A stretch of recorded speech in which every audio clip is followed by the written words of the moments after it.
Gjitha shërbimet e teknologjisë informacionit të qeverisë shqiptare sot janë në kolaps. Por në mënyrë të veçantë biznesi është në krizë. Biznesi ka të pamundur të marrë çfarë do lloj shërbimi që ka nevojë, qoftë nga tatimet, qoftë nga institucionet të tjera, qoftë nga e-Albania dhe në mënyrë specifike profesionistë e lirë janë duke vuajtur shumë. Gjithë ju kujtohet betejë që fituam gjykatë kushtetuese për profesionet e lira. 20.000 profesionistë të lirë, fjala e tyre u dëgjua. Ndërkohë që për një pjesë të vogël të tyre që nuk patëm zgjidhje dhe gjykata kushtetuese i dha një zgjidhje gjysmake, sot po përballen me një sistem i cili është i pezulluar.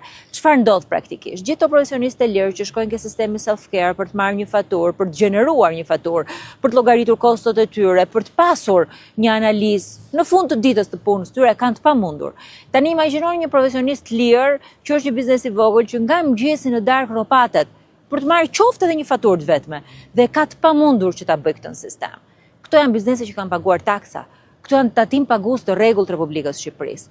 Këto janë njerëz që janë korrekt me shtetin, e sot nuk po marrin as shërbimin minimal. Kjo është qeveria e shërbimeve. Kjo është qeveria që mban medaljet kota. Do mbaj dikush përgjegjësi për këtë? A i vjen turp dikujt që sot e ka kthyer gjithë biznesin shqiptar në një biznes i cili nuk ofron dot asnjë shërbim, që nuk kanë asnjë lloj kontakti, asnjë komunikimi me shtetin, që nuk gjenerojnë dot një faturë. Kjo është Shqipëria digjitale. Ajo është Shqipëria që nuk ofron dot asnjë certifikat për biznesin.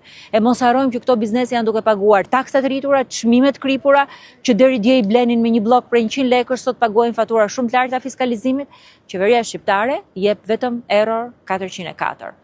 Ky është sistemi digital. Biznesi në kolaps dhe biznesi në krizë.